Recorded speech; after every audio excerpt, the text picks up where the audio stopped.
Na-stranded sa dagat sa gitna ng malalakas na bagyo. Na-wreck sa Caribbean. Isang tour boat ang agad lumubog sa ilang segundo. Ganito naging bangungot ang mga cruise. Habang may malakas na bagyo, nawala ng kuryente at pumalya ang makina ng cruise ship na may mahigit 1,000 pasahero. Binayo rin ito ng dambuhalang alon na nagbasag ng bintana at nagpasok ng malamig na tubig sa mga deck. Lumubog na ang Viking Sky. Habang lumalapit ito sa mga bato, nagpadala ang kapitan ng Mayday call at naghanda ang mga eksperto para sa sakunang kasing laki ng Titanic. Kwento ito ng nakakagulat na kapabayaan at kung paano muntik magwakas sa trahedya ang Viking Sky Cruise. Noong Marso 23, 2019 naglalayag ang Viking Sky sa Hustadvika Bay nang biglang huminto ang mga makina nito. Ilang oras nitong tinitiis ang 6 na metrong alon at ngayon, sa gitna ng malakas na bagyo, hindi na ito makagalaw. Ang mga tripulante nito ay nagmadaling subukang paandarin muli ang mga makina habang ang barko ay umiindayog mula kaliwat kanan.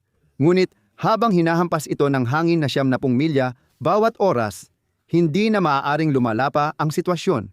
Ngunit ang marangyang barko ay hindi dapat napalapit sa kapahamakan. Tulad ng malalaman natin, taon ang binilang bago nangyari ang insidenteng ito. Ang Viking Sky ay isa sa 6 na barko na pagmamay-ari ng Viking Ocean Cruises. Ito ay nagdadalubhasa sa mga marangyang bakasyon kung saan maaaring mag-enjoy ang mga bisita sa magagandang tanawin ng Arctic Circle at makakita ng mga sulyap ng Northern Lights. Bilang kumpanya ng libangan, kulang ang Viking Ocean Cruises sa kaalaman sa pandagat para mapanatili ang kanilang mga barko. Sa halip, kapag natapos ng gawin ng kumpanyang Italyano na Fincantieri ang mga barko, ang mga gawain sa dagat ay hinahawakan ng Wilhelmsen, isang tagapagbigay ng serbisyo sa dagat na nakabase sa Norway. Ang Viking Sky ay moderno at makabagong cruise liner pa rin ngayon. Noong inilunsad ito noong 2017, aakalain mong kumpleto na ang mga dokumento. Pero may ulat na nagsasabing hindi ito ang nangyari. Noong 2016 napansin ng mga Wilhelmsen engineer sa parehong barko na kulang sila sa mahalagang datos para mapanatili ang fleet. Hindi nagbigay ng mga gabay ang gumawa ng makina nito tungkol sa tamang antas ng langis at alarma para sa mga sump tank nito. Kakaibang pagkukulang ito para sa isang 400 milyong ocean cruiser, lalo na't ang diesel engine na ng barko ang gumagawa ng kuryente. Kung pumalya ang mga ito sa biyahe, mawawala ang kuryente at tulak ng Viking Sky. Sa loob ng ilang taon, nagdala ang fleet ng libu-libong pasahero sa mga barkong di sigurado ang mga inhinyero kung paano panatilihin.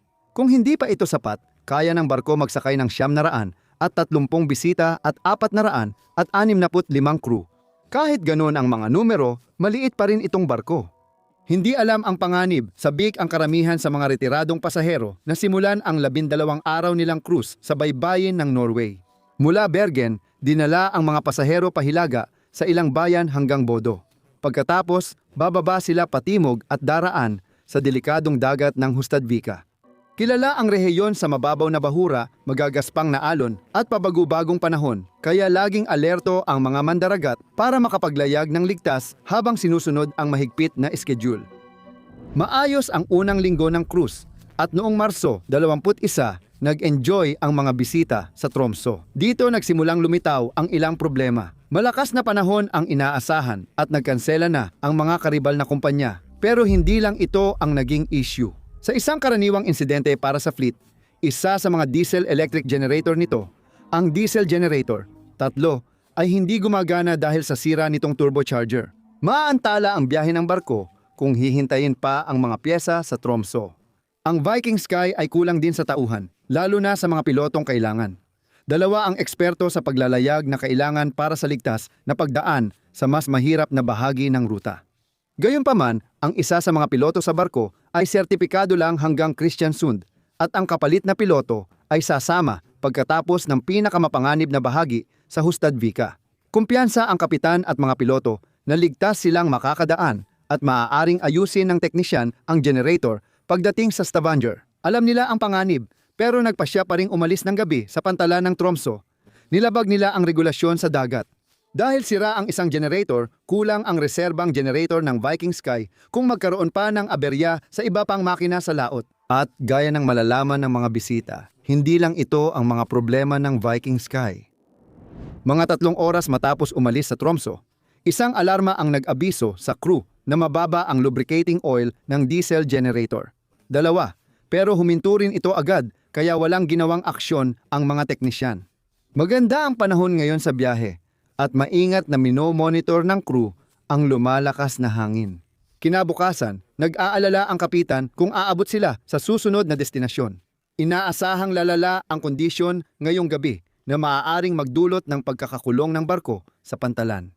Dahil sa pagsusuri niya sa sitwasyon, kinansela niya ang biyahe papuntang Bodo.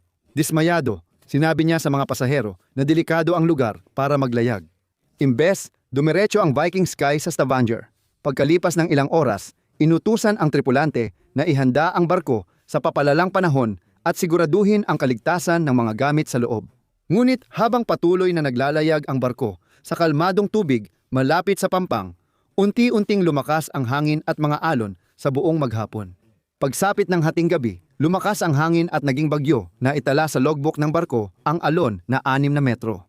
Binawasan ng kapitan ang bilis ng barko para mas komportable ang biyahe ng mga pasahero. Akala ng mga pasahero, mahirap na ang pagtulog nila kagabi, pero hindi nila alam ang naghihintay sa kanila kinabukasan. Kinabukasan ng umaga, maraming babala ang naitala sa barko. Ang una ay isa na namang alarma na nagpapahiwatig ng mababang langis pampadulas. Ngunit sa pagkakataong ito ay para naman sa sump tank ng diesel generator. 4. Habang pumapasok ang Viking Sky sa Trondheim, lumakas ang hangin at nagkaroon ng matinding unos. Kahit protektado sila ng mga isla mula sa agos, mas maraming alarma ang tumunog habang tinatawid nila ang Trondheim Fairway. Kasama rito ang pangalawang babala ng mababang antas ng langis para sa diesel generator. 4. At ayon sa taya ng panahon, lalo pang lalakas ang matindi ng hangin. Iniutos ng kapitan ang heavy weather checklist bilang paghahanda sa unos. Kasabay nito, mahigit 150 babala ang na-activate sa iba't ibang sistema, kabilang ang dagdag na babala sa mababang langis ng diesel generator. 4. Sa puntong ito, kinilala na ng engineer na naka-duty ang 3 magkakahiwalay na babala para sa diesel generator. 4, ngunit bawat isa ay tinanggal lang sa sistema nang hindi nagdadagdag ng langis o nagsisiyasat pa. Samantala, nagsilbi ng almusal sa mga pasahero gaya ng nakasanayan, ngunit kumalat ang pakiramdam ng kaba habang nararamdaman na nila ang epekto ng papalapit na bagyo.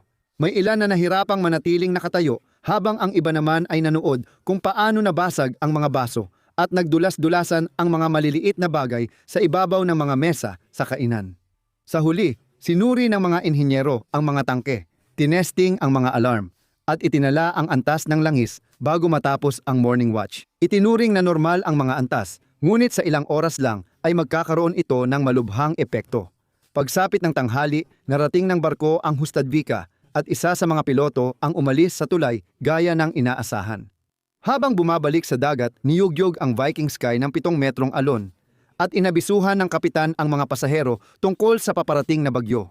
Makalipas ng halos 1 oras, idineklara na itong malakas na bagyo.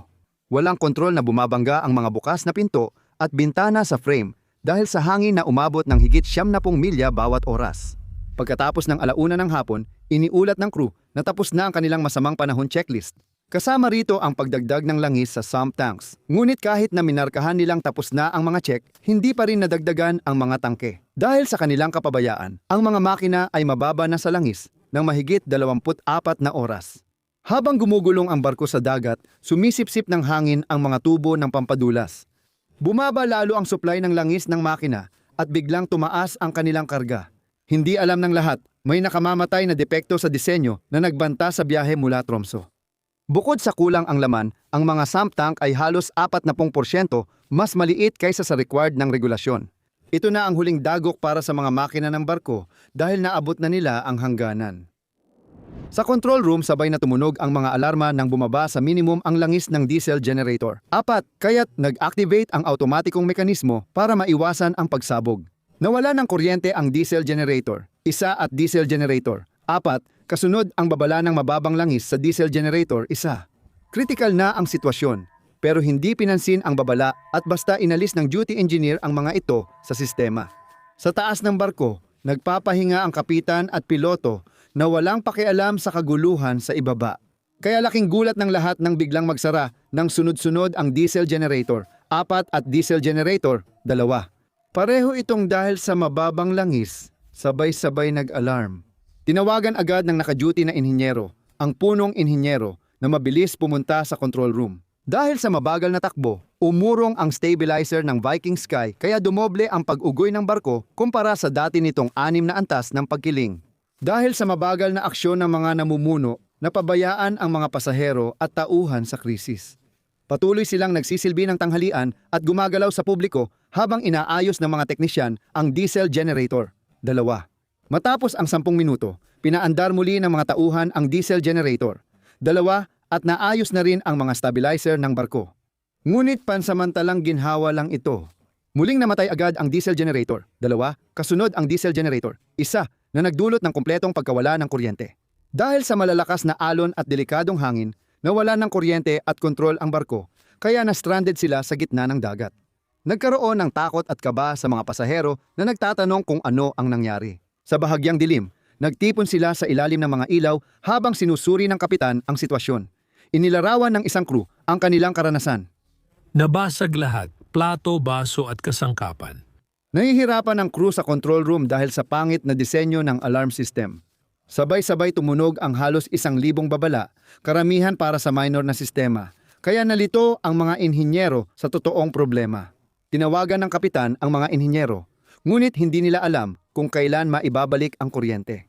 Nang makita niyang papalapit ang barko, agad siyang nagpadala ng distress call. Mayday, mayday, mayday, ito si Viking Sky. Tumigil ang mga makina sa gitna ng bagyo, 100 metro mula sa mga bato. Humihingi kami ng agarang tulong. Agad kumilos ang Norwegian Coast Guard at naglunsad ng mga bangka para tulungan ang barko. Habang hinihintay ang tulong, pinigilan ng kapitan ang barko.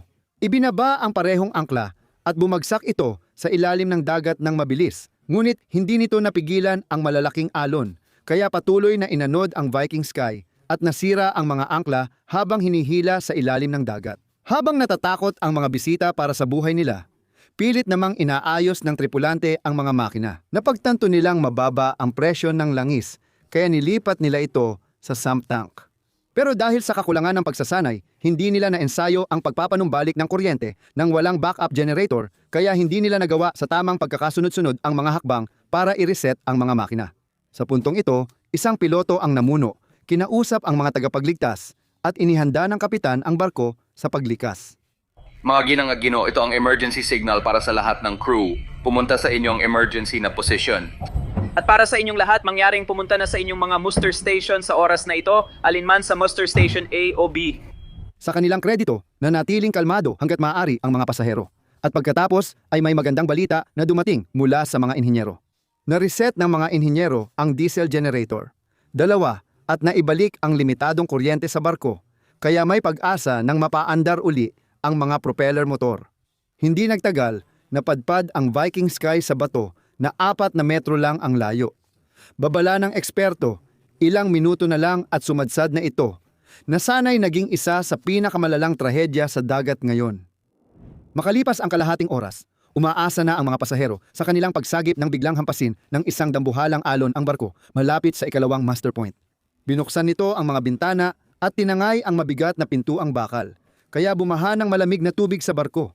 May mga nasugatan dahil sa bubog at nagliparang bagay, at pinakamalala ang nabaling leeg nang tamaan ng pinto ang pasahero.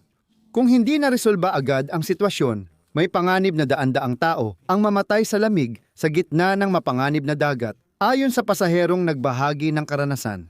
Nadulas ako at dumulas sa sahig, tapos nung bumalik ang barko, bumalik din ako.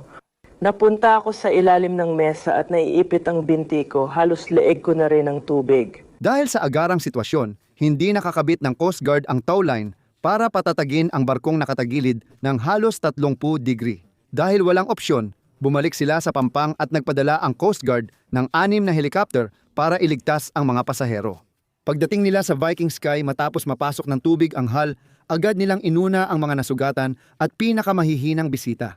Tuloy ang operasyon at ang mga tagapagligtas ay gumalaw ayon sa sitwasyon. Kaya nag-windshield sila ng tig-2 pasahero bawat pagkakataon para mapabilis ito. Sa buong sumunod na oras, naibalik sa operasyon ang diesel generator 1 at diesel generator 2. Sa wakas, nagkaroon ng pag-asa ang Viking Sky na makaiwas sa mababaw na dagat kahit mabagal ang takbo nito. Di nagtagal, dumating ang Coast Guard at tugboat Vivax. Tinulungan nila ang kapitan ilayo ang barko mula sa bahura, ikinagaan ng loob ng lahat. Nahihirapan pa rin ang barko makalayo sa panganib at hindi rin kayang hilahin ng Vivax ang Viking Sky sa ligtas na lugar kaya kumuha pa ng isa pang tugboat na tutulong. Aabutin pa ng kaunting oras bago makarating sa lugar. Habang pumapasok ang barko sa mas malalim na tubig, sandaling tumigil ang diesel generator. Dalawa dahil sa mababang oil pressure pero agad ito naayos ng mga inhinyero. 3 generator na ang gumagana ngayon. Sa mas ligtas na lugar, nagpatuloy ang paglikas buong gabi. Nang madaling araw ng Marso, 24 dumating sa lugar ang barkong Ocean Response. Mga 1,000 at 100 katao pa rin ang stranded kahit tuloy-tuloy ang trabaho ng mga tagapagligtas. Nilalamig at basang-basa, halos 13 oras na silang natrap at naghihintay ng araw at pagwawakas ng dinaranas. Sa awa ng Diyos, pagsikat ng araw, humupa ang bagyo at nakakabit na ang tow line mula sa parehong tugboat sa Viking Sky. Napagtibay ng crew ang barko dahil sa kalmadong dagat at agad natigil ang rescue operation. Sa malaking pagsisikap, 460 katao ang nailikas mula sa barko. Pinutol ang sobrang sira ng anchor sa kanang bahagi ng barko at hinila ang Viking Sky papuntang Pampang para dumaong sa molde. Dumating ito ng hapon at ang mga pasahero pati crew ay nagpasalamat sa Diyos na ligtas sila. Nagsorry mismo ang chairman ng Viking Ocean Cruises sa mga pasahero at nagbigay ng full refund sa kanilang bakasyon. Maaring naging napakasamang sitwasyon ito at sa tingin ko ay labis kaming nagpapasalamat kay Kapitan Arnie. Pagkatapos ng biyahe, iniulat ng Viking Ocean Cruises ang malaking pinsala sa kanang bahagi ng mga bintana ng barko. Ang ilan ay tuluyang nasira. Nagkaroon din ng stress sa estruktura ng barko at mga panlabas na pinsala sa kabuuan. Lumabas sa investigasyon na ang depektibong disenyo at hindi pagpapanatili ng tamang langis ang pangunahing dahilan. Nagbigay ito ng 14+ rekomendasyon kabilang ang bagong disenyo ng tangke at mga pagpapabuti para matiyak ang kakayahan ng barko sa paglalayag. Nabatikos din sina Wilhelmson at Viking Ocean Cruises dahil sa kanilang naging ambag sa trahedya. Tinukoy ang desisyong umalis sa Tromso, kakulangan ng tamang pagsasanay ng tauhan tuwing blackout at hindi pagtiyak ng 2 sertipikadong piloto sa buong ruta. In-update nila ang pagsasanay ng tauhan at nagpatupad ng bagong paraan sa pagmamanman at pagtugon sa alarma. Inayos din nila ang mga patakaran ng kumpanya para masiguro na sumusunod ang mga barko at piloto sa regulasyon. 18 tao ang nasugatan at isa lamang ang malubha ang kalagayan. Matapos ang dramatikong paglikas sa Viking Sky, halos hindi napansin ang trahedya noong 2024 nang may mga tripulanteng nilagang buhay sa ilalim ng deck. Sa barkong Holland America NEWAMSTERDAM, mahigit 2,000 pasahero ang naghahanda para sa isang relax na araw sa Bahamas. Ang tunog ng steel drum ay umaalingaw-ngaw sa hangin, may mga hinahalong cocktail at may mga nagpapahid ng sunscreen. 4 na palapag sa ibaba. Sa pinakaloob ng barko, 2 lalaki ang nagtatrabaho, isang inhinyero at isang tagalinis ng engine room. Nagme-maintenance lang sila sa imburnal. Walang kakaiba, ordinaryong araw lang sa engine room. Pero may kakaiba. Una, nakarinig ang mga lalaki ng malalakas na kalabog mula sa kabilang bahagi ng silid. Pagkatapos, makalipas lang ang 8-6 na segundo, natagpuan nila ang kanilang sarili sa isang kumukulong bitag ng kamatayan na wala ng labasan. Ito ang kwento ng nangyari sa Bagong Amsterdam, isang kwento ng malagim na pagkabigo ng makina. Isang desperadong pagsagip at 2 lalaki na pumasok sa trabaho isang umaga at hindi na nakauwi. Itinayo noong 2010, kahanga-hanga ang Bagong Amsterdam. May 11 palapag ng pasahero sa ibabaw ng tubig. Sa ilalim nito, may 4 na palapag para sa tirahan ng tripulante at silid ng makinang nagpapatakbo ng lahat. Ang Holland America Line, ang kumpanyang nasa likod ng barko, ay nakilala dahil sa kaligtasan, tradisyon at karangyaan at bahagi ito ng Carnival Corporation, ang pinakamalaking kumpanya ng cruise sa buong mundo. Ang lumulutang na lungsod ay pinananatiling buhay ng 6 na diesel generator na gumagawa ng kuryente.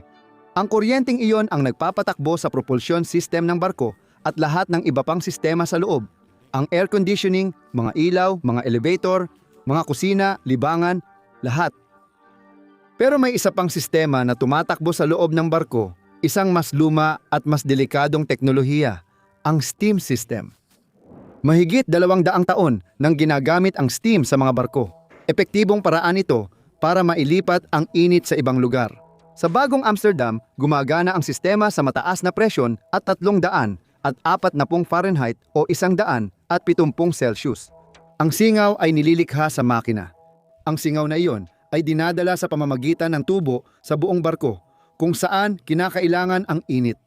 Para painitin ang langis ng krudo, panatilihing mainit ang mga kabina ng pasahero at gawing kaaya-aya ang swimming pool. Sa ilalim ng mga deck, ginagamit din ang singaw sa labahan at kusina. Pero delikado rin ito.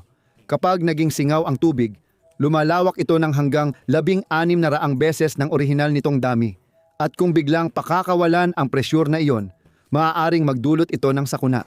Ang mga tubo sa barko ay lumalawak at kumikipot habang umiinit at lumalamig.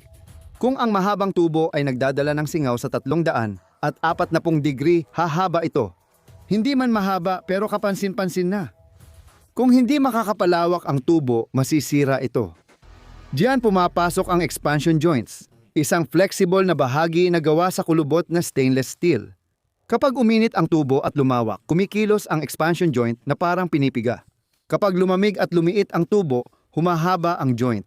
Isa itong simpleng solusyon sa isang komplikadong problema pero mas marupok ang mga joint kaysa sa solidong tubo. Kung sobrang tumaas ang presyon o hindi na alagaan, pwedeng pumalya ang mga ito. Sa bagong Amsterdam, may expansion joint sa bahagi ng tubong dumadaan sa unahan ng silid ng imburnal. Ang tubong ito ay bahagi ng isang sangay na nagdadala ng singaw papunta sa mga pampainit sa silid ng inuming tubig. Bihira lang gamitin ang mga pampainit na ito. Kadalasan sa buong taon, mainit na tubig mula sa pangunahing makina ng barko ang ginagamit. Ginagamit lang ang mga steam heater kapag nakapatay ang pangunahing makina at nangyayari lang iyon ng ilang araw sa isang taon. Kaya ang tubong ito, kasama ang expansion joint nito, ay halos walang ginagawa sa karamihan ng oras. Hindi naman tuluyang walang silbi, pero hindi rin lubos na ginagamit. 2 shut-off valve na papunta sa mga heater ang bahagyang binubuksan para hindi tuluyang lumamig ang tubo. Ibig sabihin, laging may kaunting pressure sa sistema. 5 araw bago ang aksidente noong Marso 17, 2024 napansin ng crew member na may tumutulo sa water heater sa silid ng inuming tubig. Walang seryosong nangyari, pero kailangan pa rin ng atensyon. Tinanggal ang heater para maayos. Pinatay ang steam supply para mailipat ito. Mayroong balbula sa tubo na papunta sa heater na tuluyang isinara ng miyembro ng crew. Pagkalipas ng ilang araw, naayos at naibalik ang heater, ibinalik ang lahat ng bahagi at hinigpitan ang mga koneksyon. Sinuri ang sistema, pero hindi muling binuksan ang balbula sa supply pipe na natili itong nakasara. Ito ay isang pagkakamali. Dahil sarado ang balbula, walang mapuntahan ang singaw mula sa 2 bahagyang bukas na shut-off valve.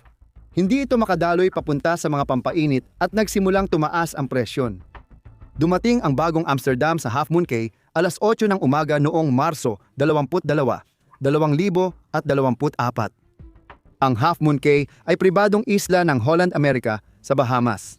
Walang pantalan, nananatili ang barko sa laot, pinapanatili ang posisyon nito ng propulsion system nito. Dinadala ang mga pasahero sa isla gamit ang mas maliit na bangka. Dahil walang dock ang barko, lahat ng watertight na pinto sa engine room ay nakasara. Panukalang pangkaligtasan ito para hindi kumalat ang sunog o baha. Pero ang mga nakasarang pintong iyon ay magiging isang patibong ng kamatayan. Alas 8:30 ng umaga, 2 crew ang pumasok sa unahan ng imburnal para sa regular na maintenance. Isa sa kanila ay si Joseph Torrado, isang Pilipinong third engineer. Kasama niya si Wawan Gusnawan mula Indonesia na nagtatrabaho bilang engine room wiper. Nagtatrabaho sila sa sewage system sa starboard o kanang bahagi ng silid. Ang steam pipe ay dumadaan sa pader sa port side. Wala silang dahilan para bigyang pansin ito. Lahat ay mukhang normal. Ang punong inhinyero ang unang nakarinig nito, ilang malalakas na putok na nagmumula sa unahan. Sa parehong sandali, biglang umandar ang feed pump na kanyang inaayos. Ito ay tumutugon sa isang matinding pagbagsak ng presyon sa sistema. Mayroong pumalya, isang malaking bagay. Sa silid ng dumi sa unahan, narinig din ni na Joseph at Wawan ang mga putok. Mas malapit ito sa kanila. Ang tunog ay nagmumula sa kabilang bahagi ng silid, mula sa steam pipe. Pagkatapos ay pumutok ang expansion joint. Ang singaw na may 300 at 40 degree Fahrenheit at 115 C ay sumabog papasok sa silid. Sa isang iglap, napalitan ng sobrang init na singaw ang hangin. Malamang hindi na nakakita o nakahinga ang dalawang lalaki nang mapuno ng singaw ang silid. Nasusunog na ang kanilang balat at baga at ilang segundo lang ang meron sila para makalabas. Tumakbo sina Joseph at Wawan sa pinto. May 2 pinto palabas ng unahan ng silid ng imburnal. Ang pinto 3 sa harap na papunta sa silid ng inuming tubig at ang pinto 4 sa likod na papunta sa likurang silid ng imburnal. Parehong mabibigat at hindi tinatablan ng tubig ang 2 pinto at parehong sarado. Sinubukan nilang buksan pero mahirap mano-mano dahil dehidrauliko at kailangan ng hydraulikong pressure para mabuksan. May manual na override, isang hand pump pero nangangailangan ito ng oras na wala sila. Kumalat na ang singaw sa buong paligid. Mabilis na tumataas ang temperatura sa silid at bumababa ang antas ng oxygen. Nagsimula ang operasyon ng pagsagip alas 9:13 nang tumunog ang mga alarma sa barko. Sa control room ng makina, may alarmang nagpakita ng tagas ng kuryente na posibleng sanhi ng kahalumigmigan o pinsala. Kasabay nito, tumunog ang fire alarm sa makina. Na-activate lahat ng smoke detector sa unahang silid ng imburnal. Nakita ng mga punong opisyal sa tulay ang mga alerto at nagpalabas ng unang emergency alarm kaya na-activate ang fire roll. May nakatalagang tungkulin ang bawat tripulante sakaling may sunog at agad nagtipon ang 4 na fire team. Sa silid ng kontrol ng makina, minomonitor ng inhenyerong naka-duty ang integrated alarm system. Minomonitor ng network ang lahat ng teknikal na sistema sa barko at may napansin itong nakakabahala. Bumaba ang presyon ng steam system mula 100 at 15 hanggang 70 C. Ang malaking pagbagsak ay ibig sabihin may malakas na tagas. Nang marinig ang mga pagsabog at makita ang reaksyon ng feed pump, agad na intindihan ng punong inhinyero ang nangyari. Hindi ito sunog, ito ay tagas ng singaw. Inutusan niya na isara ang steam isolation valve. Ang balbula na ito ang kumokontrol sa supply ng singaw papunta sa unahang bahagi ng barko. Pagkatapos, minuto kada minuto, unti-unting lumitaw ang tunay na nangyari. 1 minuto matapos ang unang alarma, 4 na fire team ang nagsuot ng suit at breathing apparatus. Akala ay re-responde sila sa sunog. Isang grupo ng tripulante kasama sina Joseph at Wawan ang pumunta sa likurang silid ng imburnal, sa likod ng unahang silid. Lumapit sila sa pintuan 4 at sinubukang buksan ito. Bahagyang bumukas ang pinto at lumabas ang mainit at mataas na presyur na singaw. Tinamaan nito ang mga tripulante, kaya napaatras sila at nabitawan ang kontrol sa pinto. Mabilis na sumara ang mabigat na pinto na may kalabog. Pagsapit ng 20, napansin na wala pa si Jose sa assembly point at nawawala siya. Itinalaga ang unang inhinyero bilang lihim na komandante. Siya ang nanguna sa paghahanap mula sa unahan ng silid ng imburnal kung saan galing ang alarma. Matapos ang 6 na minuto, nasa likod na silid ng imburnal sila. Sinubukan din niyang buksan ang pintuan 4 pero hindi niya kaya dahil sobrang init hawakan. May dala siyang thermal camera at itinapat ito sa pintuan. Nagbasa ito ng 200 at 12 Fahrenheit o 100 deg C. Pagsapit ng alas 9:30, natukoy na ang lahat ng crew maliban sa 2. Lalo nang naging urgent ang pagsagip dahil 2 lalaki ang natrap sa loob. Sinubukan ng mga fire team na buksan ang mga pinto mula sa magkabilang panig. Pinto 3 mula sa silid ng inuming tubig sa harap, pinto 4 sa likuran. Sa tuwing bahagya nilang nabubuksan ang alinman sa mga pinto, lumalabas ang singaw, kaya napipilitan silang umatras, tapos muling magsasara ang pinto. Sa huli, nabuksan nila ng bahagya ang pinto 3. Napuno agad ng singaw ang silid ng inuming tubig, kaya kinailangang umatras ang grupo sa emergency exit. Isa pang grupo ang nagawang bahagyang buksan ang pinto 4 at panatilihing bukas ito ng ilang sandali. Ngunit napuno rin ng singaw ang silid ng dumi sa likuran, kaya kinailangan din nilang iwanan ang silid na iyon. Ang problema ay ang silid ng dumi sa unahan, kung saan sumabog ang tubo ay puno pa rin ng singaw. Kahit pinutol na ang singaw, mainit pa rin sa silid. Kapag bumubukas ang pinto, agad lumalabas ang singaw sa katabing silid. Hindi makapasok ang mga bumbero Kaya noong Siyam 44 nagbago sila ng taktika. Nagbukas sila ng 2 pinto sa deck para mapabuti ang daloy ng hangin at nilakasan pa ang mga bentilador. Muli, nagawa ng fire team na bahagyang buksan ang pinto 3, pero kinailangan na naman nilang umatras. Lumipas ang mga minuto habang patuloy silang sumusubok at lalong naging desperado ang sitwasyon. Alam ng mga tagapagligtas na may 2 lalaking na-trap at nauubos na ang oras, pero hindi pa rin nila mabuksan ang mga pinto. Hindi gumagana ang hand pump na dapat magbukas ng mga pinto ng mano-mano, maaaring dahil sobrang init ng hydraulic oil o mali ang pressure. Ano man ang dahilan, ayaw talagang bumukas ng mga pinto. Noong 10:08, halos kalahating oras matapos pumutok ang tubo, saka lang nila tuluyang nabuksan ang pinto 3. Natagpuan nila ang unang biktima sa unahan ng silid ng imburnal. Malapit siya sa labasan, sinusubukang makalabas. Sa 10:16, sinimulan muli ng mga bumbero mula sa crew 3 at 4 ang pagtatrabaho sa kabilang pinto. Kailangan nilang buksan pa ito ng mas malaki at nang sa wakas ay sapat na ang pagkakabukas nito, natagpuan nila ang pangalawang biktima. Sinubukan din niyang makatakas. Ayon sa automatikong fire detection system ng barko, inabot lang ng 86 na segundo mula sa unang alarma hanggang sa tuluyang mapuno ng singaw ang silid. Pero paano nga ba nagkaganito kalala ang mga pangyayari? Para masagot ang tanong na ito, agad nagsagawa ng investigasyon matapos ang aksidente. Malawak ang pinsala sa ilalim ng deck. Napakatindi ng init kaya't natuklap ang pintura sa pader at natunaw ang mga plastic na smoke detector at lampshade. Nabitak pa ang fiberglass na tangke dahil sa init. In-interview ng Dutch Safety Board ang mga miyembro ng tripulante, sinuri ang mga sistema ng barko, nirepaso ang mga tala ng maintenance at inanalisa ang pumalyang expansion joint. Natuklasan nila na mayroong sunod-sunod na mga salik na nag-ambag, imbes na isang dahilan lang. Una, may balbula na naiwan na nakasara matapos ang pagkumpuni ng heater. Dahil dito, tumaas ang presyon sa loob ng tubo nang lampas sa kayang tiisin ng materyales. Sa huli, pumutok ang expansion joint at napuno ng singaw ang kwarto. Pangalawa, may kaugnayan din ang katangian ng tubo.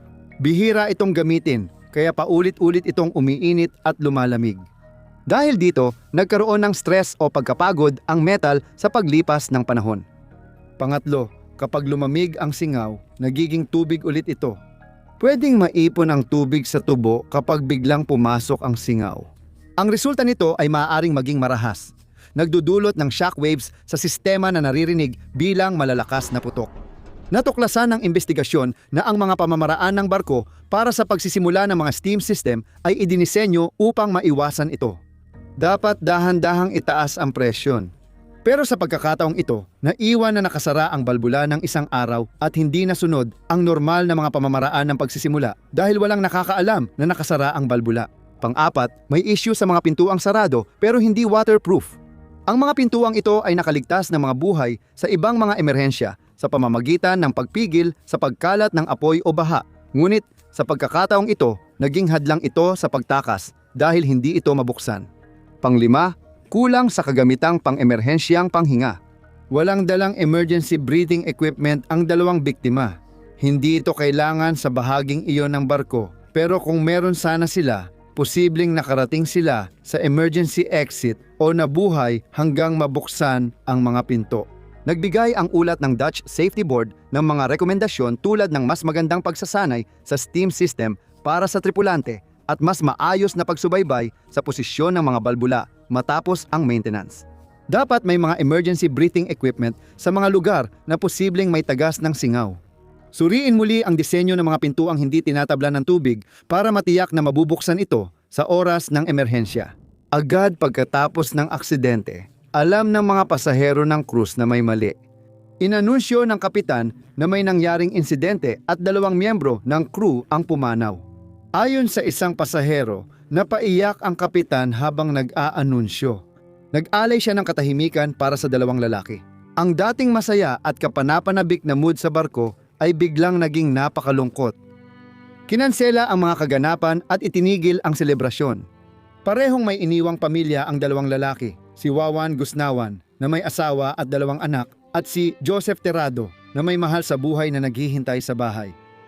Tinuloy ng New Amsterdam ang cruise schedule matapos ang insidente. Sinuri ng mga independenteng tagasuri ang mga sistema ng barko at kinumpirmang gumagana ang mga ito. Nagbigay ng pahintulot ang United States Coast Guard. Ang mga pasaherong sakay ng barko noong naganap ang aksidente at ang mga crew na tumugon sa emerhensya ay inalok ng counseling. Sa isang ganap na ibang uri ng krisis, ang mga crew ay bumaba sa dumi at kaguluhan, ang kilalang-kilalang mga poop crew mula sa impyerno. Kapag iniisip mo ang lahat ng maaaring magkamali sa isang cruise liner, sigurado akong ang paghingi sa iyo na dumumi sa isang biohazard bag ay isa sa mga huling bagay na maiisip mo. Pero para sa mahigit 3,000 pasahero ng Carnival Triumph, naging araw-araw na realidad iyon. May dumi ng tao sa mga pader, nagkakaroon ng food fight, at may malawak na tent city sa mga deck kaya nakuha ng crew ang kilalang pangalan na Poop Cruise mula sa impyerno. Ang Triumph. Itinuturing na ipinagmamalaki ng Carnival crew. Ang haba nito ay katumbas ng 3 football field, may 13 deck, 4 na swimming pool, 7 whirlpool, at isang napakalaking casino floor. Sa loob ng fanship ng Carnival, mataas ang mga inaasahan. Sa kasamaang palad, ang hindi pinalad na biyahe na ito ay mag-iiwan ng ala-ala sa ibang dahilan. Naglayag ang Triumph mula Galveston, Texas, patungong Gulf of Mexico noong Huwebes, Pebrero 7, 2013 para sa 4 na araw na cruise. Sa simula, naging maayos ang lahat. May mga late night party, onboard entertainment, magandang panahon, at nakakagutom na mga buffet para sa mga bisita. Ang pinakatampok ng cruise ay ang paghinto sa Cozumel, Mexico. Dito, pwedeng bumaba ang pasahero, maglaro sa dagat, mamili, at bumalik para sa gabi ng masasayang aktibidad sa barko. Sa totoo lang, matapos umalis ng Cozumel pabalik ng Galveston, nagkaroon ng masamang pangyayari sa cruise. Alpha Team, Alpha Team, Alpha Team. Maagang linggo, ika-10 ng Pebrero tumunog ang alarma ng sunog sa barko. Pagkatapos tumunog ng Alpha Team sa public address system, mga alas 5:28 ng umaga. Nagdulot ng takot sa maraming bakasyonista ang anunsyo ng Alpha Team, ang code para sa sunog sa mga barko ng Carnival.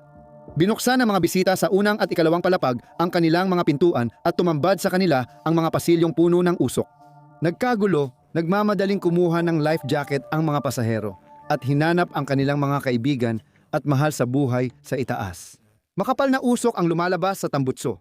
Nagdulot ng takot ang Alpha Team alert kaya may ilang pasahero ang agad nagtungo sa evacuation stations kahit walang dagdag na impormasyon o tagubilin.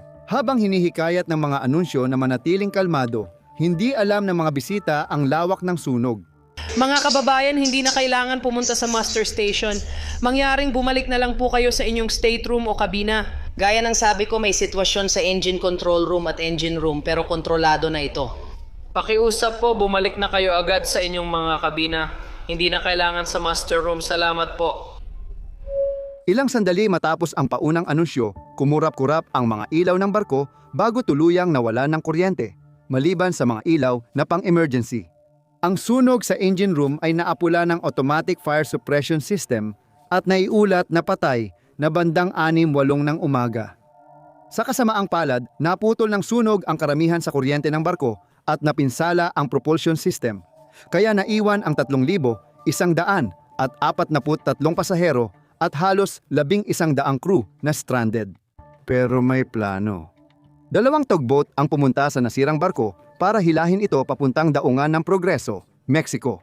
Huminga ng maluwag ang mga pasahero at tinanggal ang life vest. Sinabihan silang makadadaong sila sa Martes, ngunit hindi nila alam na 4 na araw pa bago sila muling makatapak sa lupa.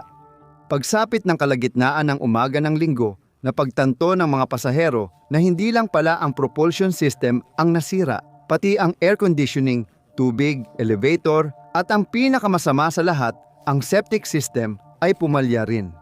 Doon na nagbigay ng mensahe ang cruise director na nagdulot ng matinding takot sa mga pasahero. Magdadala kami ng pulang bag sa inyong kabina at banyo. Kung kailangan niyong dumumi, gamitin ang pulang bag at ilagay ito sa basurahan sa pasilyo. At kung kailangan ninyong umihi, pakigawin po ito sa shower. Maraming salamat po at babalik ako para sa mga karagdagang impormasyon. Dumating ang anunsyo ng barado na ang mga kubeta dahil sa kakulangan ng flushing facilities sa mga pribadong kabina at pampublikong palikuran. Ang mga kilalang kilala ng pulang supot para sa dumi ay talaga namang hindi kinaya ng maraming pasahero. Ginagamit ng mga tao ang palikuran sa pulang plastik na supot at itinatapon ito sa pasilyo. Nagulat talaga kami, sabi namin hindi ako gagamit ng pulang supot. Kaya ang ginawa ko, hindi na lang ako kumain. Tinamaan din ng apoy ang mga stabilizer ng Triumph, kaya't napaliko ng husto ang barko. Ayon sa mga pasahero, kumakapit sila sa pader para manatiling balanse.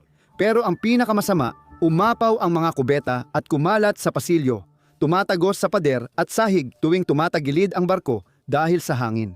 Lumabas agad ang mga larawan ng maduming carpet, basurahan na may pulang supot at minsan kubetang umaapaw ang laman. Depende kung saan nakalagay ang mga drain sa banyo. Umaakyat pabalik ang tubig at dumi. Nag-iipon at umaapaw ito sa mga kabina.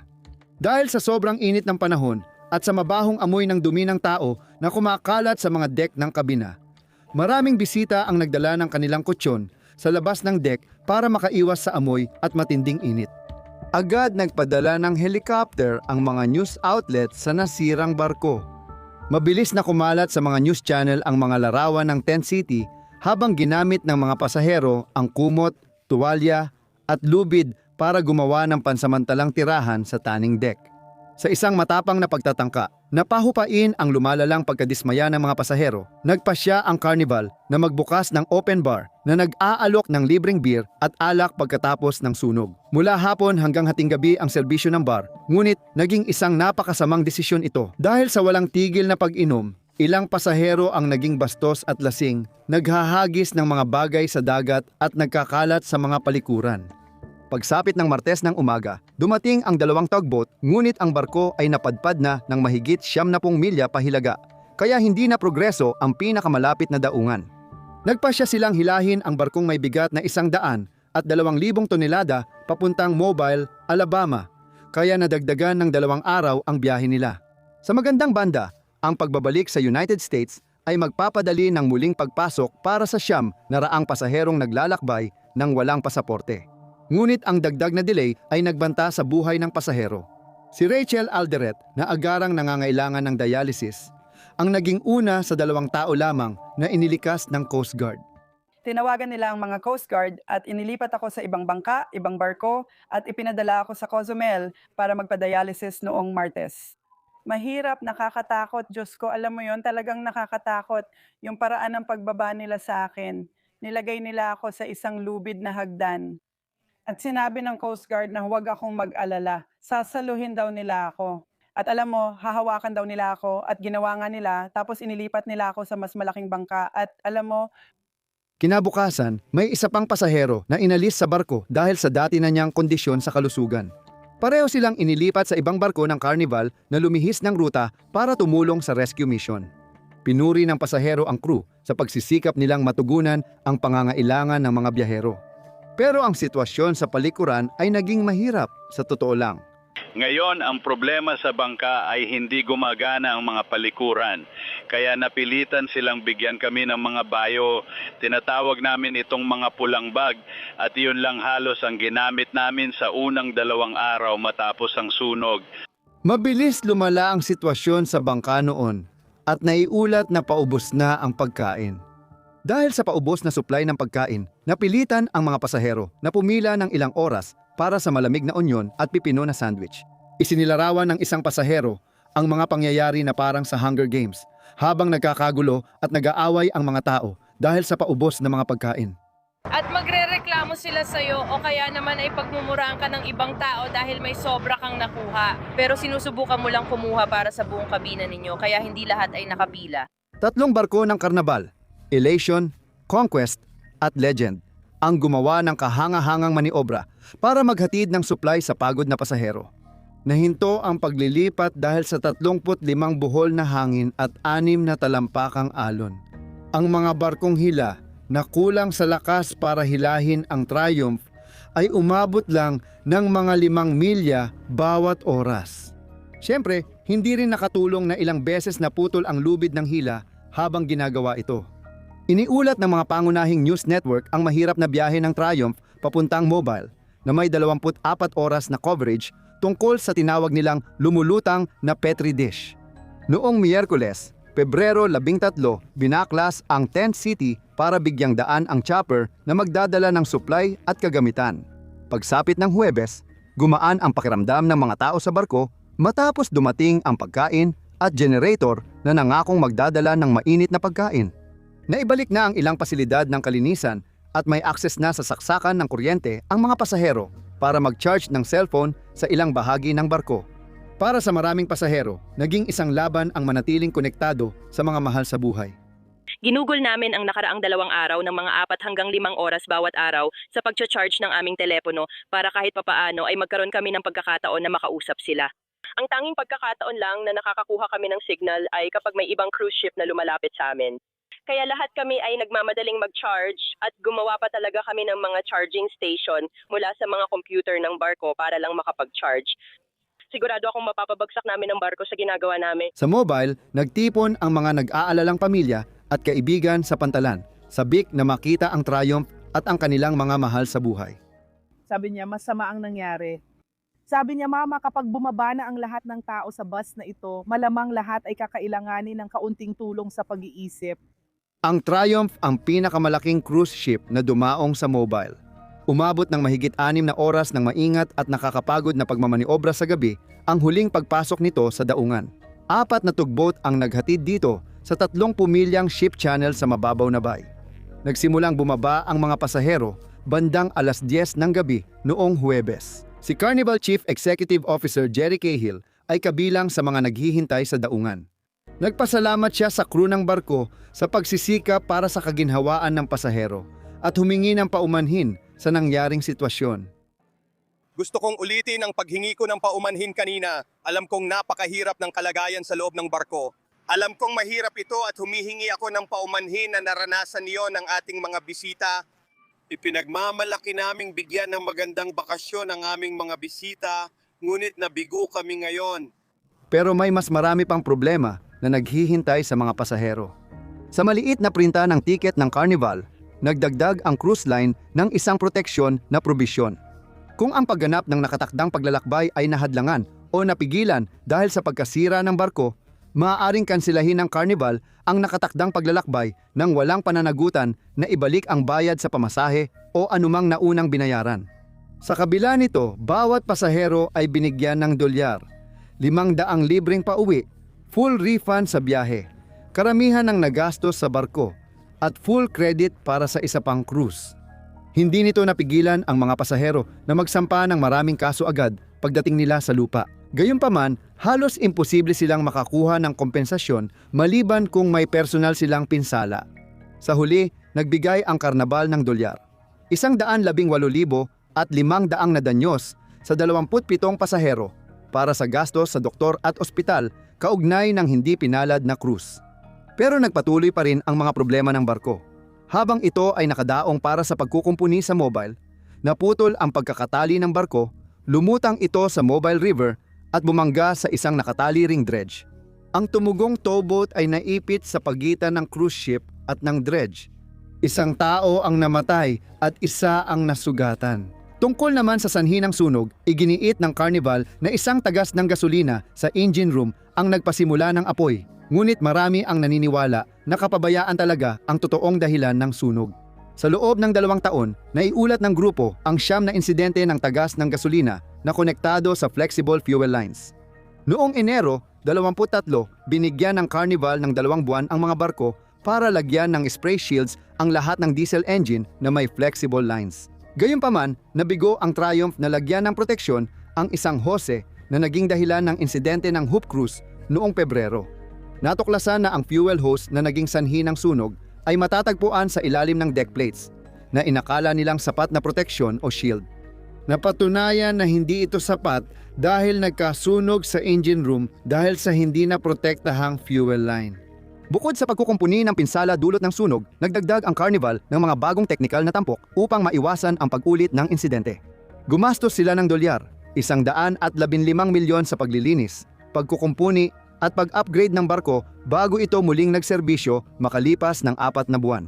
Noong 2019, matapos ang panibagong $200 milyong na pagsasaayos, pinalitan ang pangalan ng barko bilang Sunrise at patuloy na nag-aalok sa mga pasahero ng lahat ng maaaring kailanganin sa isang bakasyon sa barko. Kung ikukumpara, ang susunod na cruise ay maliit, ngunit sa kasamaang palad, ito ang naging pinakamaraming namatay sa lahat. Tumagal lang ito ng 7 segundo. Sa mas maikling oras, kaysa sa paghinga ng malalim, ang barkong pampasaherong Hableani, na ang pangalan ay nangangahulugang Sirena, ay lumubog sa ilalim ng Danube. Hinila ang mga sakay nito pababa kasama niya, mismo sa harap ng parlamento ng Hungary. Umalingaw-ngaw ang bunga ng trahedya, nagdulot ng mga tanong sa pananagutan at kaligtasan sa abalang daanan ng tubig sa Europa. Nahahati ng ilog Danube ang kabisera ng Hungary, Budapest. Isa itong abalang ilog, puno araw at gabi ng mga sasakyang pantubig na iba-iba ang laki, mula sa maliliit na sightseeing boat hanggang sa malalaking lumulutang na hotel, na lahat ay nag-aalok sa mga turista ng pagkakataong makita ang nagniningning na ganda ng lungsod mula sa tubig.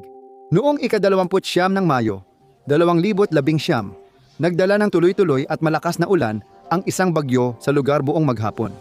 Dahil dito, mas mataas at mas malakas ang agos ng tubig sa Danube. Umaabot sa 4,000 hanggang 4,500 kubikong metro bawat segundo, halos doble ng normal.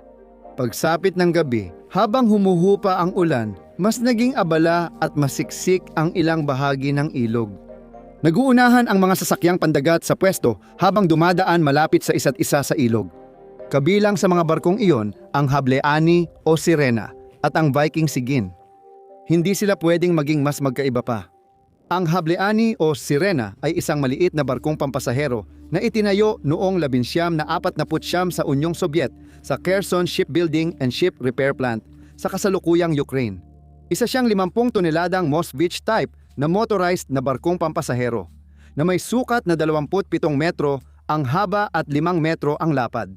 Pinapatakbo ito ng Panorama Deck Limited mula 2,000 at 3 bilang sightseeing boat para sa turista at pribadong okasyon.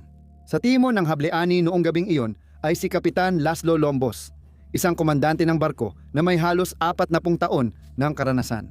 Ayon sa mga kasamahan niya, huwaran ang record ni Laszlo. Kasama niya ang isa pang batikang mandaragat, ang 53 taong gulang na si Janos Petau. Ang Viking Sigyn ay isang bagong dambuhalang hotel ship na may sukat na 100 at 35 metro ang haba at halos 12 metro ang lapad. Halos 5 beses itong mas mahaba at higit 2 beses na mas malapad kaysa sa Hableani. Sa bigat na mahigit 2,500 tonelada, higit 50 beses ang bigat nito kumpara sa mas maliit na barko.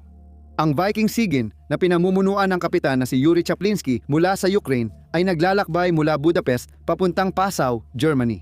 Sakay nito ang 7 crew, 43 hotel staff at 184 na pasahero. Habang lulubog ang araw sa Budapest noong Mayo 20, 2019 naghanda ang 2 barko na maglayag sa Danube. Noong alas 8:20 ng gabi, nagsimula ang Hableani ng 1 oras na sightseeing cruise kasama ang 33 turista mula South Korea at 2 Hungarian na crew sakay nito. Kadalasan, ang mga Koreano ay nagbibiyahe kasama ang pamilya. Ang bunsong pasahero ay 6 na taong gulang at ang pinakamatanda ay 71. Kasama sa kanila si Kim Jong-mi, kasama ang kanyang kapatid na babae, kapatid na lalaki at anak na si Yunara. Alas 8:47 ng gabi, matapos maglayag pababa ng ilog papuntang downtown, umikot ang Hableani sa ilalim ng Shechen Ichain na tulay at nagsimulang bumalik sa pantalan sa Jazai Madi Square. Halos kasabay nito, ang Viking Sigyn ay paalis na pataas ng ilog mula sa isang pantalan sa kaliwang pampang, lampas lang ng chain bridge. Sinimulan ng barko ang biyahe nito sa paglalakbay sa kaliwang pampang sa mabagal na bilis na mga 2 kilometro bawat oras. Ayon kay Kapitan Chaplinsky, dahan-dahan siyang naglayag para mas makita ng mga pasahero ang gusali ng parlamento ng Hungary habang papalapit sila. Masyadong mabagal ito para sa Hableani. Bandang alas 8:56 ng gabi, naabutan nila ang mabagal na Viking Sigyn at nagpasya silang lagpasan ang mas malaking barko. Dumaan sa kaliwang bahagi nito habang tumutunog ng senyas para ipaalam na nandoon sila. Pagkatapos, mabilis na lumampas ang mas maliit na barko sa lumulutang na hotel. Pagdaan sa parlamento, binilisan ng Viking Sigyn at nagplano ng ruta sa ilalim ng Margaret Bridge. Sa hindi malamang dahilan, hindi pinaalam ni Kapitan Chaplinsky sa Hableani na malalampasan niya ito o nagbigay man lang ng anumang senyas. Alas 9 ng gabi, hindi na malayan na sinusubukan silang lampasan ng Viking Sigyn. Gumalaw ang Hableani para dumaan sa ilalim ng tulay. Nang nasa 100 at 90 metro na lang mula sa mas malaking barko, lumipat ang Hableani mula kanan ng hotel vessel papuntang kaliwa. Nasa daraanan na ngayon ito ng Viking Sigyn. Hindi pa rin napapansin ang maliit na barko, kaya pinabilis ni Kapitan Chaplinsky ang kaniyang barko hanggang humigit kumulang 12 kilometro bawat oras bago ang tulay. Mas mabilis ito kaysa sa Hableani, at habang papalapit sila sa Margaret Bridge, unti-unti nang naglalapit ang dalawa. Sabay silang dumaan sa ilalim ng tulay. Eksaktong alas 9:30 at 35 segundo ng gabi. Nakaupo si Yang Mi at ang kanyang pamilya sa likod ng Hableani. Walang babala, biglang nagsimulang sumigaw ang kanyang kapatid at lumingon si Yang Mi upang tumingin diretso sa mga mata ng isa pang pasahero. Pero hindi iyon mga mata ng isang tao sa Hableani. Iyon ay mga mata ng isang pasahero sa Viking Sigyn. Sa sandaling iyon, ang mas malaking barko na bumibiyahe na ng 13 hanggang 14 na kilometro bawat oras ay bumangga sa hulihan ng Hableani. Pagkatapos, nangyari ang lahat ng napakabilis na mas matagal pa ang ating paliwanag kaysa sa mismong trahedya. 2 beses itong nayanig, una, nang magsalpukan ang mga barko at pinaikot ang Hableani. Ang pangalawa ay nang gumulong ang Viking Sigyn sa mas maliit na sasakyan, tinulak ito sa ilalim ng tubig. Hindi nakatulong ang malakas na agos noon. 7 segundo lang tumagal ang trahedya. 7 segundo lang ang oras na meron ang mga pasahero at tripulante para tumugon sa nagaganap na sakuna. Karamihan sa mga pasahero ay nasa loob ng kabina dahil sa ulan. Ngunit ayon sa isang nakaligtas, marahil 20 tao ang nasa labas sa deck. Kasama sa kanila sina Yang Mi at ang kanyang pamilya na natapon palabas ng lumulubog na barko papunta sa ilog. Matapos ang 7 segundo, nagkaroon ng kaguluhan. Sabi ng isa pang kapitan ng barko sa ilog noong araw na yon, si Zoltan Tolny, walang naipadalang emergency signal sa radyo ng barko. Ang MAHART Pasnave Event Ship Budapest ang unang nakapansin na may nangyaring masama at mula sa barkong iyon, unang narinig ang babalang may tao sa tubig. Ang Viking Sigyn ay nagsagawa ng stop maneuver. Dahil delikado sa barko ang manatili sa pagitan ng haligi ng tulay, naglayag ito paakyat ng ilog sa ilalim ng Margaret Bridge bago huminto.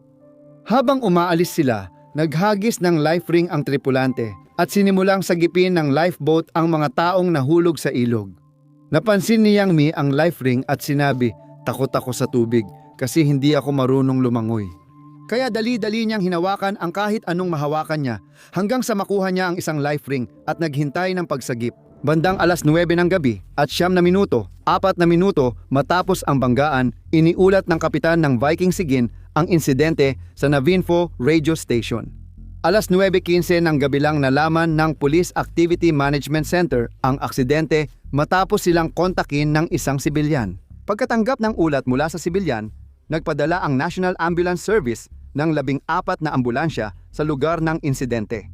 Dumating ang unang bangka ng Danube Water Police ng 29 halos 25 minuto matapos ang banggaan at nag-utos ng pagsara ng nabigasyon sa pagitan ng Margaret Bridge at Elizabeth Bridge. Noong mga oras na yon, bumagsak na ang dilim, muling lumakas ang ulan at lalo pang bumilis ang agos ng Danube. Malamig noon, ang tubig ay 10 hanggang 12 degree Celsius lang. Sapat ang lamig para magdulot ng hypothermia sa ilang minuto. Una, nagtuon sila sa aksidente sa ilalim ng tulay. Nailigtas si Yang Mi, ngunit hindi niya alam nasaan ang kanyang pamilya. Ligtas ang anak niyang babae. Sa gitna ng banggaan, tumalbog si Nara sa mga mesa at upuan sa likurang deck habang pilit inaabot ang ibabaw.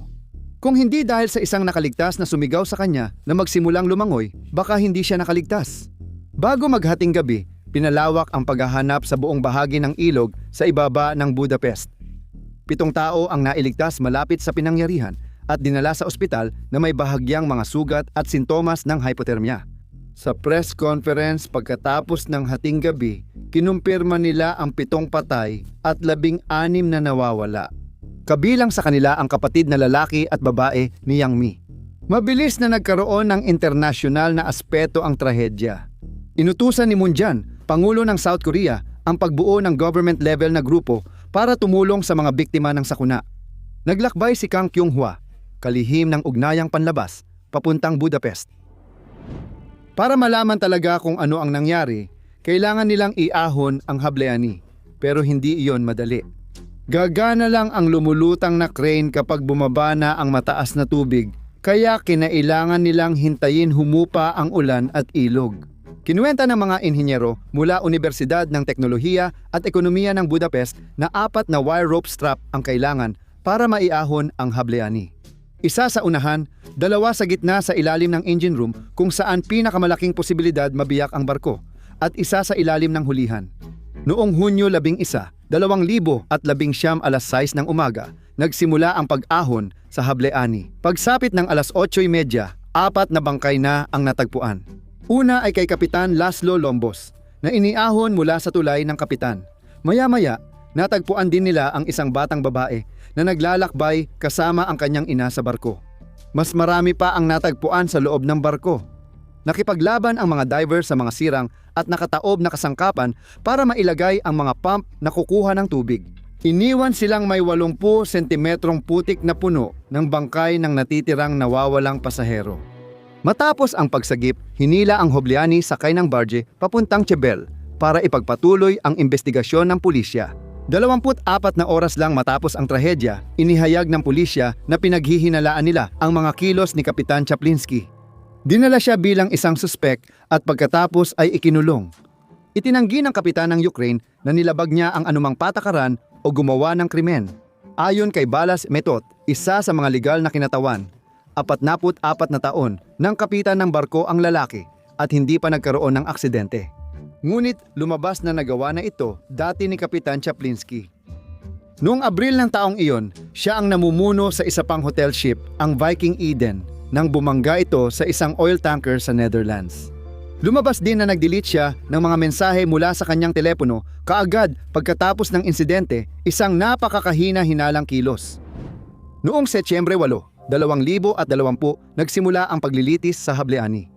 Kinasuhan ng prosekusyon ang kapitan dahil sa paglalagay sa panganib ng transportasyong pantubig na nagdulot ng nakamamatay na insidente at 35 bilang ng hindi pagbibigay ng tulong. Sa korte, sinabi ni Chaplinsky na hindi siya magbibigay ng bagong pahayag at tumanggi siyang sumagot sa mga tanong. Ayon sa kapitan, nakita niyang nilampasan ng mas maliit na barko ang Viking Sigyn mula sa kanan, pero hindi niya ito tinutukan dahil abala siya sa pagdaan sa ilalim ng tulay. Sinalungat ng eksperto ang ilang pahayag ng kapitan. Sabi niya, ang Viking Sigyn ay lumampas sa Hableani mula sa kaliwa, hindi kanan. Ibig sabihin, hindi talaga nasuri ng kapitan kung may sapat siyang espasyo para lampasan ang Hableani. Kung hindi niya pinabilis sa 11 kph ang takbo, sana naiwasan ang aksidente. Tugma ito sa salaysay ng ilang mga nakaligtas, kabilang sina Kim Sang-mi at Yunara. Noong Setyembre 26, 2023, hinatulan ng Pest Central District Court ang kapitan ng 5 tuldok, 5 taong pagkakakulong sa unang pagkakataon.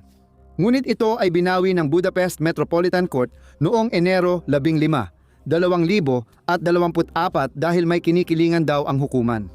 Hanggang ngayon, ang trahedya ng barko sa Budapest noong 2019 ang pinakamalalang insidente sa kasaysayan ng Danube sa Budapest. Nakakagimbal ang naging huling bilang ng mga nasawi. 27 tao ang nasawi, kabilang ang 25 pasaherong Timog Koreano at 2 Hungarian na tripulante ng barko, habang may isa pang nawawala kahit na malawakang paghahanap ang isinagawa. Dahil sa aksidente, bumaba ang turismo ng mga bangka sa Hungary at karamihan sa mga turistang Timog Koreano ay agad umalis.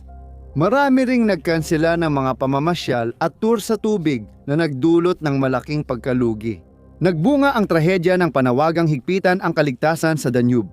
May mga panukalang ibinaba tulad ng pagbawas ng trapiko ng barko, paghihigpit sa hotel ship at pagpapabuti ng komunikasyon sa ilog.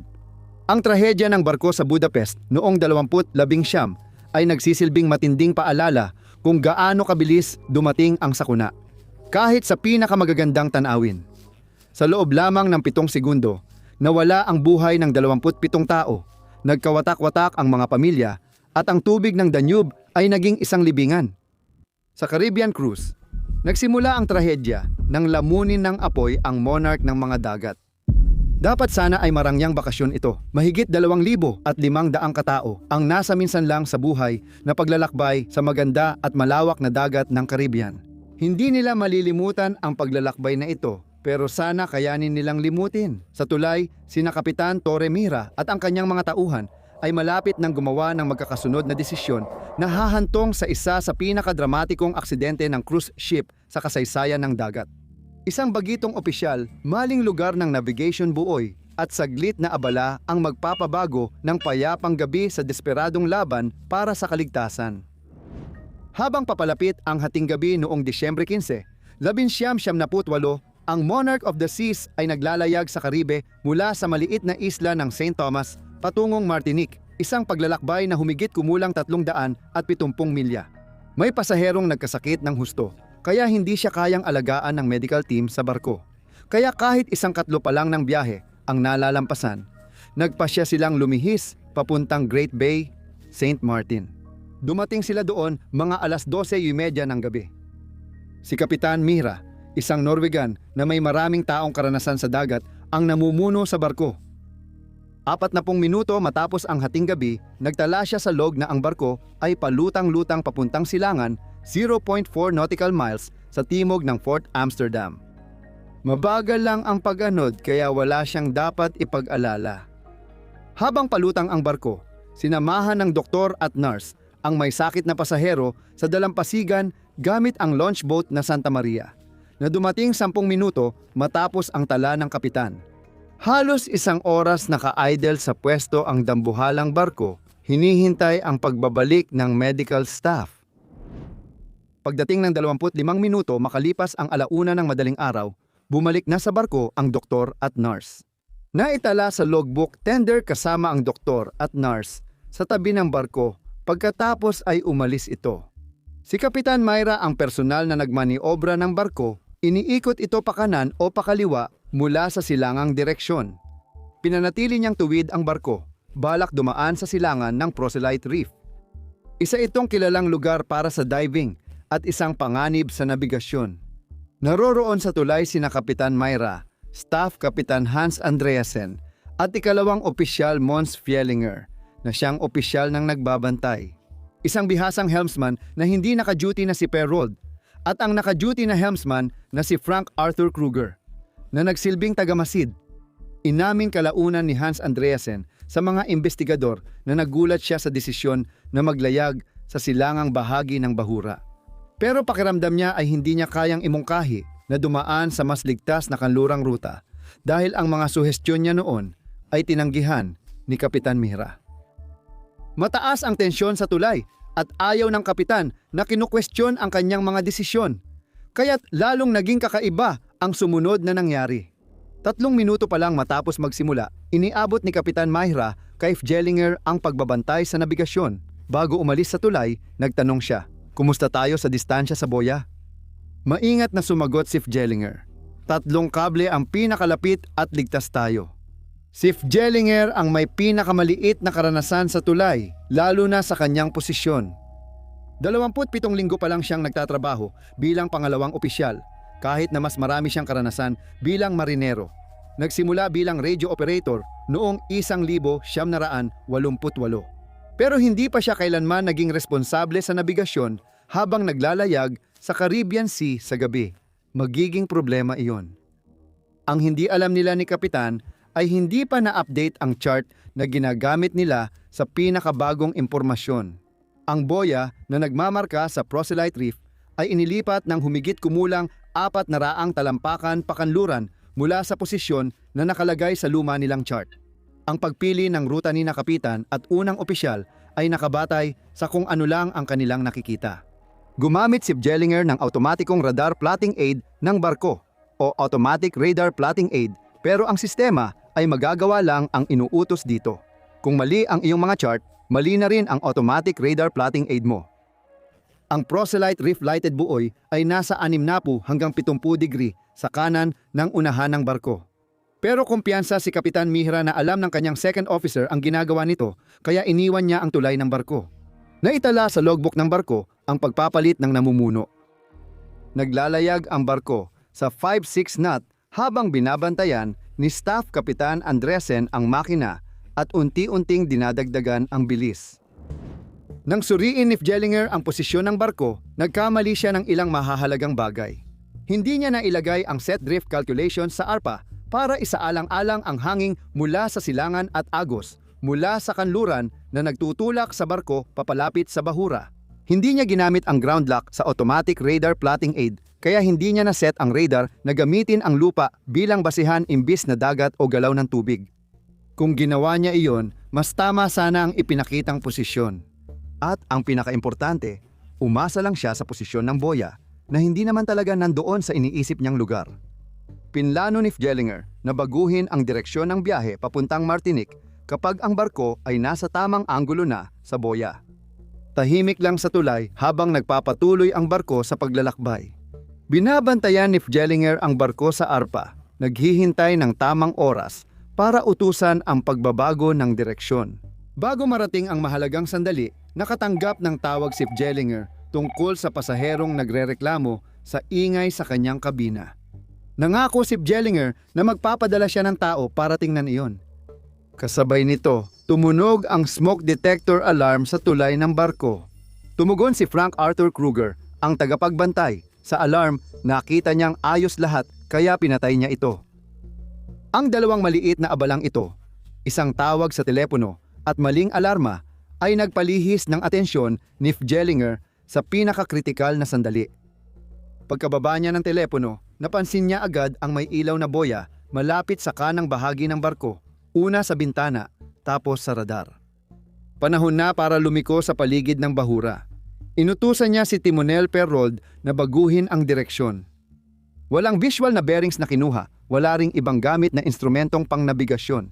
Automatic radar plotting aid lang ang instrumentong ginamit para matukoy ang posisyon ng barko kaugnay ng boya. Tulad ng mga nagpapatakbo, nagkamali rin ito. Mga 1:30 ng madaling araw, lumiko pakaliwa ang barko at sumalpok ang Monarch ng mga dagat sa Proselyte Reef habang may bilis na 12 knots. Pero sa kabutihang palad, hindi tuluyang na-stranded ang barko. Matapos maramdaman ang banggaan, agad bumalik si Kapitan Mihra sa tulay at kinuha ang pamumuno sa barko. Naitala sa logbook ng barko na si Kapitan Torre Mihra ay nasa tulay ng barko. Pumapasok ang tubig sa ilang tangke at mga watertight compartment at bumaba na ang barko sa tubig. Iniulat ng punong inhinyero ng barko na si Junior at ng safety officer na masyadong maraming tubig sa pump room 1 at 2 para kaya nilang kontrolin. Kaya isinasara nila ang mga watertight door 1 at 2 at nagpo-focus sila sa mga taga sa pump room 3 at 4. 3 sa mga watertight compartment ng barko ay lubusang napuno ng tubig habang ang ilan pa ay bahagyang binaha. Ang coral reef ay nagdulot ng malaking hiwa sa starboard hull na may sukat na 136 na talampakan. Nasira rin ang 2 diesel tank at isang overflow tank na naging sanhi ng tagas ng halos 100 galon ng gasolina. Mabilis kumilos ang mga tripulante. 5 minuto lang matapos ang banggaan, lahat ng watertight na pinto ng barko ay isinara mula sa tulay, maliban sa watertight door number 10, na natuklasan kalaunan na bukas ng safety officer ng barko, kaya't siya na mismo ang nagsara nito ng mano-mano. 1:36 ng madaling araw, inanunsyo ni Kapitan Mihra sa public address system ang Bravo, Bravo, Bravo code ng barko para sa emergency. Kumonsulta siya sa mga nakatataas na tripulante. Hindi sila lumulubog o kung oo man, hindi mabilis at hindi rin sila na-stranded sa bahura. Walang dahilan para agad na pababain ang mga pasahero. Napagpasyahan na mas ligtas kung babalik sa St. Martin at sadyang ipapadpad ang barko sa isang sandbank sa Great Bay. Pero una, kailangan muna nilang pababain ang mga pasahero mula sa barko, lahat ng 2,557 sa kanila. 1:47, ibinigay ang pangkalahatang emergency signal at lahat ng pasahero at tripulante ay inutusan na pumunta sa kanilang emergency at abandoned ship stations. Madalas na nagbibigay ng mga update sa public address system sa Ingles, Espanyol, Pranses at Aleman na mga wika. Inihanda ang mga lifeboat para sa pagsakay sa promenade deck bandang alas 2:10 hanggang alas 2:15. Naiulat na na-evacuate ang lahat ng pasahero at crew pagsapit ng alas 2:20. Sa kabutihang palad, kahit maraming tao sa barko, naging maayos ito dahil sanay at praktisado ang proseso. Matapos ang 15 minuto, pinaghanda na ang mga bisita at crew. Alas 2:35, sinadya ni Kapitan Myra na iparada ang barko sa sandbar ng Great Bay, St. Martin para maiwasan ang dagdag pinsala. Nasa logbook ng barko na ito ay naiparada sa Great Bay, St. Martin. Pagkalipas ng halos 10 minuto, isang piloto ng lokal na Coast Guard ang sumampa sa The Monarch para tumulong. Nagpasya ang kapitan na ilikas ang mga pasahero at ipinaalam ito sa kanila sa pamamagitan ng tannoy.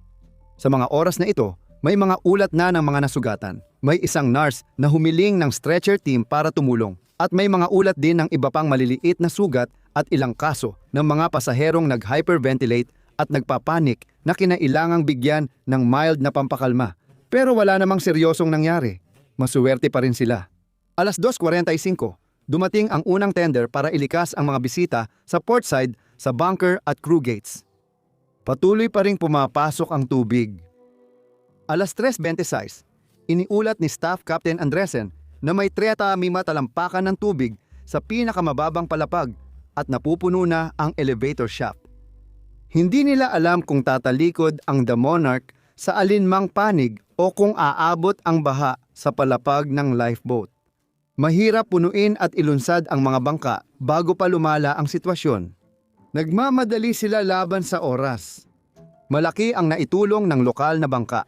Nagmamadaling pumunta sa Monarch mula St. Martin. Ang mga barkong tulad ng Santa Maria na dati nang nagdala ng may sakit sa Pampang ay agad nagsakay ng mas maraming pasahero mula sa barko. Alas 5:17 ng umaga, ligtas nang nailikas ang 2,500 at 57 pasahero mula sa barko.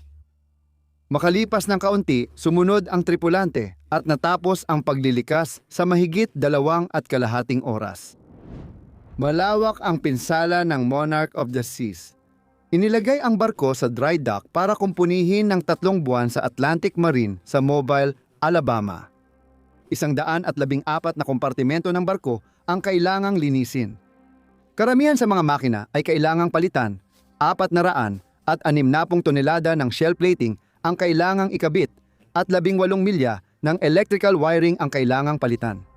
Ang United States Coast Guard at Norwegian Maritime Directorate ay naglabas ng mga bagong rekomendasyon para sa mga gawain sa nabigasyon ng mga cruise ship na binibigyang diin ang kahalagahan ng paggamit ng maraming navigation aids at tamang pag-update ng mga chart. Ang pinagsamang investigasyon ng Norwegian Maritime Investigator at United States Coast Guard ay nagtapos na ang pagkakaground ng Monarch of the Seas ay dulot ng samut-saring kakulangan sa pagganap ng tao. Una, ang pagkabigong i-update ng crew ang mga chart ng barko upang maisama ang pagbabago sa lokasyon ng buoy na nagmamarka sa Proselyte Reef at ang labis na pag-asa sa buoy na ito bilang tanging paraan ng pagtukoy ng posisyon ng barko. Dapat ay alam nila. Sila, tulad ng lahat ng barko sa lugar, ay pinadalhan ng abiso na nagsasabing inilipat na ang buoy. Pangalawa ay ang kakulangan ng karanasan ni ikalawang opisyal Fjellinger. Pangatlo ay ang pagkabigo ni Fjellinger na gumamit ng maraming navigational aids. Binibigyang diin ng sariling International Safety Management Manual ng Royal Caribbean kung gaano kahalaga na huwag umasa lang sa iisang navigational tool, lalo na kapag gabi. Isa sa mga tool na iyon ay ang iyong mga mata. Pang-apat, nabigo ang crew sa tulay na maghanda ng tamang plano ng paglalakbay para sa paglihis sa St. Martin at pag-alis papuntang Martinique malapit sa Proselyte Reef. Ang basta-basta na lang ay hindi karaniwang protokol. At sa huli, ang tensyonadong relasyon sa pagitan ng crew sa tulay. Kung hindi sana pinatatahimik si Staff Captain Hans Andreasen tuwing may suhestyon siya, baka mas ligtas ang dinaanan nila. Bagamat nakakatakot ang insidente sa Monarch of the Seas, Walang naiulat na malubhang sugat o pagkawala ng buhay. Sa pagkakataong ito, kami sa Dark Records ay makakapagbigay sa inyo ng medyo masayang pagtatapos. Lahat ay nabuhay. Kung nahanap mong interesante ang video na ito, paki-subscribe na lang. Malaking tulong ito.